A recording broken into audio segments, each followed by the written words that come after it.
Hi guys, good morning. Maraming salamat po una sa lahat sa aking mga followers dyan at sa mga solid na supporters ko. Maraming pong salamat po sa inyo at nais ko lang po ibabalita sa inyo Lodi na umangat po ng kahit konti yung ating watch time, yung 60,000 minute views natin. So I'm hoping naman na nandyan kayo lagi sa akin at magsusuporta hanggang sa makamit po natin ito. Konting-kunti na lang po talaga siya at nasa 3/4 na po siya. So maraming salamat po sa lahat dahil nandyan kagi. At guys, mayroon lang pala akong gustong itanong sa inyo. Lahat po ba nagkakaroon na ng ganito? 'Di ba dati po yung pagka nag-upload tayo ng ganito ay may nakalagay po diyan ay see insight. So ngayon po ang sa akin naman ay see analytics and ads. Yan po ba nakarating na po ba sa inyo? So bali kahapon ko lang po yan napansin. So di natin alam guys kung ano yung binago na naman sa atin ni Lolo Mitz, Sana po ay magiging magandang resulta niyan sa atin at sana po ay papunta na po tayo doon. So hindi ko alam kung ano po yung ibig sabihin niyan. So kung sino po yung nakakaalam niyan, please comment naman po dito sa aking comment section sa baba.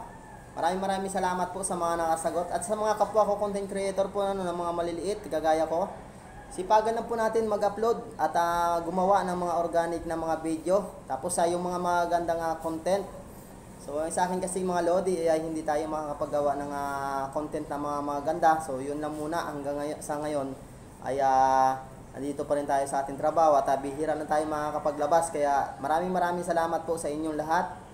At tuloy-tuloy lang po. Huwag po kayo mawawala ng pag-asa. Kung namumula man po ang inyong dashboard, huwag nyo pong intindihin yun. Ang pinakamagandang gawin nyo po ay gandahan nyo pa at uploadan nyo pa ng marami yung inyong channel.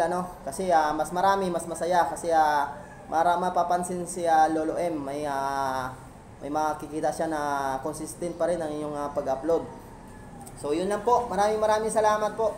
Sana po kung sino man po ang nakakaalam nito. Kasi nga po kahapon ko lang po ito napansin. So ngayon ko lang po nagagawa ng reaction. So maraming salamat po. At thank you sa lahat ng mga solid na mga supporters ko. At maraming salamat po sa inyong lahat. At sa mga bago pa po at gustong dumikit sa akin, baka po naman pwedeng papalo na lang po. Wag na po yung ad.